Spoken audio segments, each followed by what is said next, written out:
Hey everyone, it's DOI Stevens. After finishing Kingdom Come Deliverance 2, there were quite a few things I really wish the game had explained a bit better, so here are 10 tips I wish I'd known before starting the game. The first thing I wish I'd known is how saving actually works. Unlike most RPGs, you can't simply pause and save the game whenever you want. There are 3 main ways to save. The first is autosaves, which happens during important story moments. The second is savior snaps. You can brew them yourself, loot them, find them while exploring, or buy them from merchants. Early on though, they're quite rare, so I wouldn't waste them unless you're about to do something risky. The third, and the method that I use the most, is sleeping in your own bed. Every bed you own lets you sleep and save, and you can even rent rooms at inns. If you pay for a permanent room, that becomes yours for the rest of the game and acts as a save point throughout. Number 2 is food. Kingdom Come really leans into realism, so Henry actually gets hungry, and if you ignore it, he will start to suffer.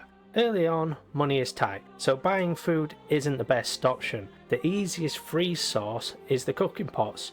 You'll find them over campfires and around inns, and if it's a communal pot near where you've got a bed, you can usually eat from it without it counting as theft.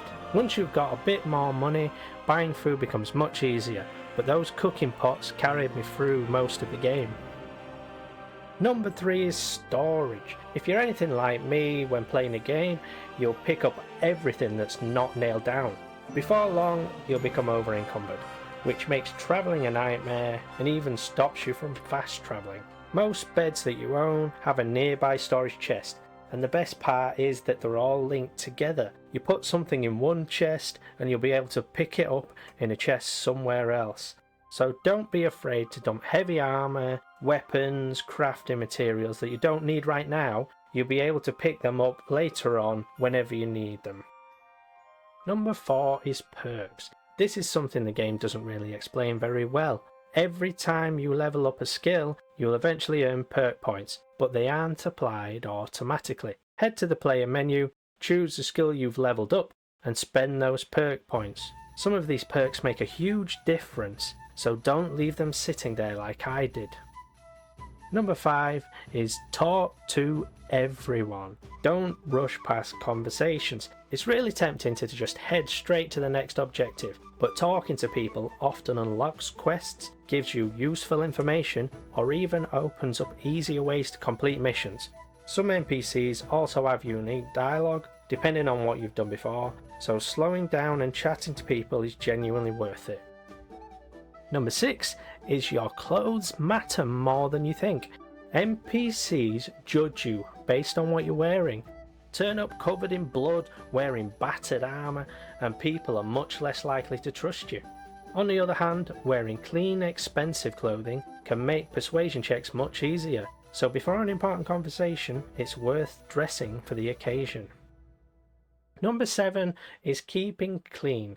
It's not just about looking good. Blood and dirt build up surprisingly quickly, especially after combat. Thankfully, you don't need to pay for a bath every time. Most towns have water troughs where you can wash yourself for free, and doing it regularly helps your appearance and your reputation.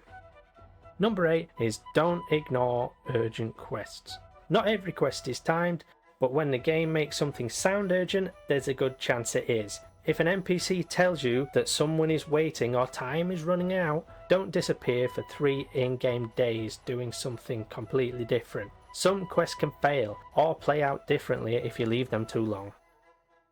Number 9 is invest time learning combat early.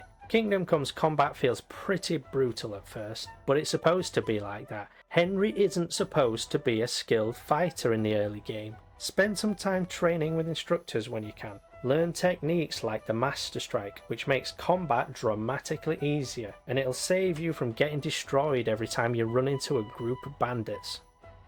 And finally, at number 10 is probably something that frustrates me the most, because I did this. You can travel between Trotsky and Kuttenberg.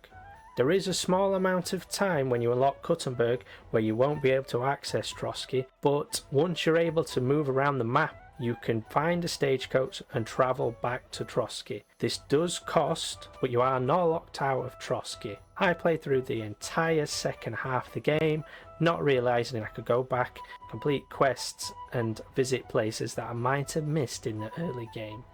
Thanks for listening.